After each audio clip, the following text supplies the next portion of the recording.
So we're coming back down onto the mat. This is for our cool down sequence.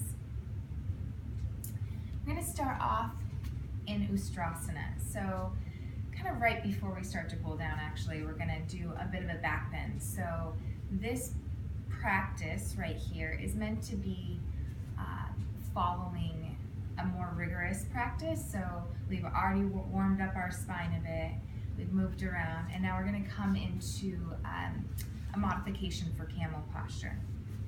First of all, if the ankles are sensitive at all, go ahead and, well, the knees too. We're going to go ahead and rest the knees on a blanket. Okay.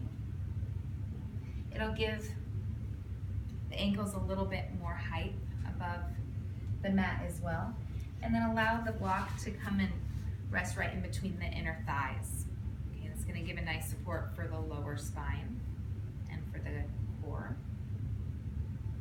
Squeezing into the block, allow the body just to rock back and forth like this. So we're working into the thighs, squeezing into my core. So taking this 3-4 times, just to notice the muscles that need to be engaging as we start to move towards full camel pose.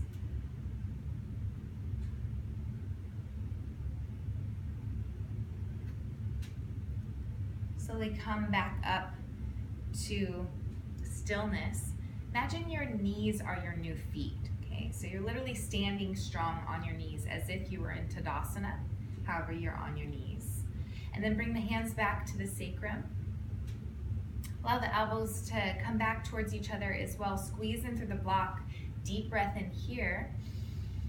Exhale, press the hips forward. Gonna go up and over, squeezing in through the block, feeling the core still engage as the hips are coming forward. So we're basically balancing out the strain that's being put on the back with the core engagement. So the whole back isn't taking all of this. The core is also enjoying some of this posture. If you'd like to move into full Ustrasana, you can flip the toes under, lift up, and then exhale, coming up and over, reaching for one heel, another heel, and then pressing the hips forward.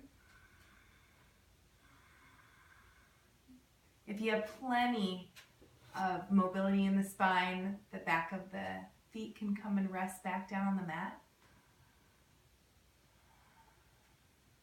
Wherever you're at, whether it be the full Ustrasana with the feet tucked, or staying right here with the hips pushing forward, the chest opening, is perfect.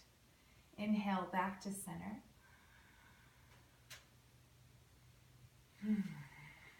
And exhale down. Move the block. After a big backward bending posture like that, allow the spine to settle back down before any major movements.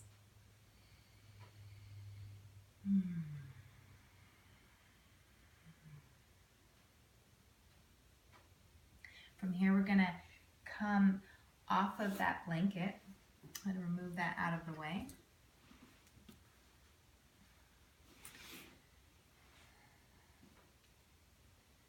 So we've just worked with a bit of opening, back bending. Let's work our core now. So we're going to come right up here into boat postures, one of my favorites. So the feet are lifted up, knees are at a 90-degree angle. If you'd like a little less, the feet can come down towards the mat. I like a little more, the legs can extend out. Perhaps bringing the arms straight out and finding a drishti, a focal point that is nice for the spine, nice for the neck. So not creating too much flexion or extension, but a neutral neck here. So I'm lifting. It's as if I'm lifting up from my heart right here to really feel this nice, strong core engagement. If you'd like to move on from here, a little more challenge, rocking back And 4th would be the next place if you'd like to move there.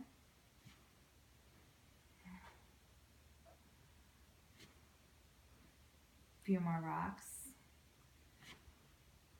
Perhaps taking a nice row of the boat, rocking back.